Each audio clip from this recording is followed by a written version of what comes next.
Salaam alaikum warahmatullahi wabarakatuh. Kabajamtoota fi jaalatamtoota hordoftoota YouTube chaayinaalii keenya. YouTube chaayinaaliin keenya haara waan ta'eef YouTube chaayinaalii keenya dhiyeenya kana waan banamneef sheer, laayik, sabskiraayib keessattuu sabskiraayib godhuudhaan nu gargaara. YouTube chaayinaalii keenya kana guddisaa jechuun hin barbaanne maaliif barnoota adda addaa karaa asii YouTubeetiin isiniif kennuu dandeenya. Karaa WhatsApp illee isinii dabarsuu dandeenya. Karaalee adda addaatiin barnoota isinii dabarsuu ni danda'a inshaallah.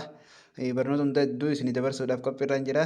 Kanaafuu har'aan tanaa waa'ee barnoota akkaataa feesbuukaa afaan oromoo feesbuuka komentii namni barreessa afaan oromootti ittiin jijjiirratan keessattuu komentii afaan ingiliffaa afaan arabaatii fi afaan amaariffaatiin barreeffame akkaataa itti afaan oromootti jijjiirratanii isin garsiisuu barbaade afaan sadeenuu namni waan hin beekneef arabiffaa ka beeku oromiffaan beeku oromiffaa ka beeku arabiffaan beeku amaariffaan beekan ingiliffaan beeknu kanaafuu afaan oromootti jijjiirrattu akka itti jijjiirratanii isin garsiisuu barbaade sheer laayik sabiskiraayib godhuun nu gargaara keessattuu yuutuubii sabiskiraayib godhuudhaan nu gargaara guraa yuutuubii jaamtii guraa yuutuubii tana sabiskiraayib godhaadha. Kanaafuu har'aan tana karaa barnoota keenyatti kallattumaan isin geessaa barnoonni keenya har'aan tana waa'ee feesbuukaa irratti xiyyeeffata. Akkasitti obboleeyyiin qaqqaalee feesbuuka keenyarra geenya hunooti feesbuukni keenya asitti argama asirratti feesbuuka irratti kilik goone feesbuuka irratti akkuma kanatti hunooni nu feesbuukni kan nu banama achi booda dhufneeti asirratti tuqaa sadeen tanarratti kilik goonaa jechuudha. Sarara dargee sadeen kanarratti kilik goonaa jechuudha. Sana booda hoggaa akkatti asirratti hoggaa sarara dargee kanarratti kilik goone akkatti feesbuukni keenya nu dhufa jechuudha. Sana booda asirra gaddeemneeti akkanatti ol finnee setting in the privacy jettu tanarratti okkee goonaa jechuudha asirratti. Sana booda akkana nu dhufa jechuudha. Ichi booda asirratti setting jettu tanarratti okkee goonaa jechuudha. Setting jettu tanarratti. Ichi booda akka nu banamaa jechuudha. Akka nu banamee akkatti gaduutti jira jechuudha. Kana keessa personal information fi translation for post jettu tanarratti okkee goona. Isii lammaffaa tanarratti asirratti okkee goonaa jechuudha. Na hubadhaa laa asirratti okkee goonaa jechuudha. Tanarratti okkee goone ani nuuf baname inshaallah nu banamee jira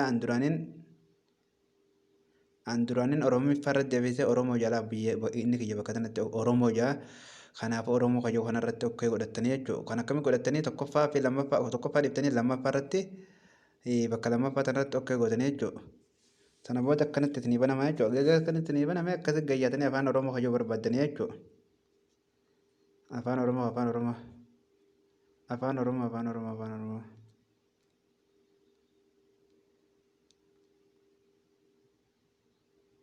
afaan somaalee jaa afaan oromoo ni jira afaan oromoo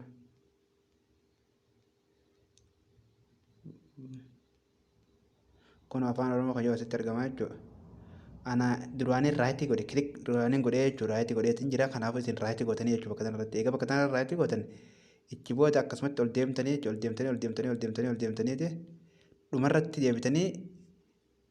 dhumarratti deebitanii seef jettu tanarratti seef gootanii jechuudha. Tana seef gootanii jechuudha. Eegas booda eega tanarra seef gootanii miiseejiin namni barreesse afaan ingiliffaatiinis afaan amaariffaatiinis afaan arabaatiinis tiraaleeshin hoggaa tiraaleeshin tajaajilu irratti okkee gootan alaatuma tiraaleeshin gootanii jechuudha. Mee amma deemee isin garsiisaa qoya amma akkumatti keessa taa'e amma deemee isin garsiisaa ani seef godheetiin jira asiin karaa boodaatti keessaa banaa jechuudha. Akkasitti duubatti deebinaa jechuudha. Eega duubatti deebine hayyee mee kunoo komentii takka tan namni barreesse alaalloo komentii takka tan namni barreesse alaalloo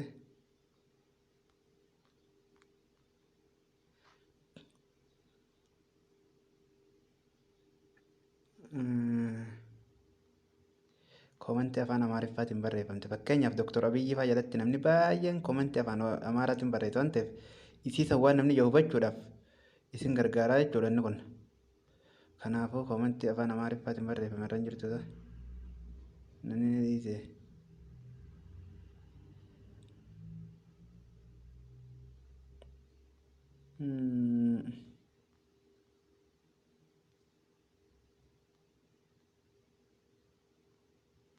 Obsaan eeggadha kaa obsa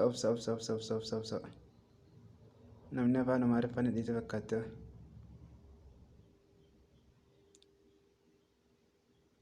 obsa. Kunoo laa fakkeenyaaf afaan arabii tana waan arabiin tun jettu beeknu jechuudha.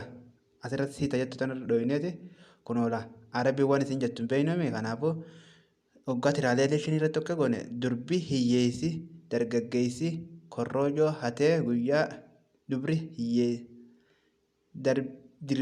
durbi hiyyeessi dargaggeessi korroojoo hatee guyyaa fi sa'aatii booda waan uumame hin amantu filmii gubbaa kana akkasitti barreeffamni akkas jaa jechuudha. Akkanatti afaan oromootti jijjiirachuu dandeessanii jechuudha buleeyyan kee gaggaalee. Kanaafuu yuutuuba keenya guraa yuutuub chaayinaalii kan jedhu kileet godhaa laallachuu dandeessanii barnoota karaa adda addaatiin argachuu dandeessanii jechuudha. Inshaallah buleeyyan kee gaggaalee jazaakumullahu khairan.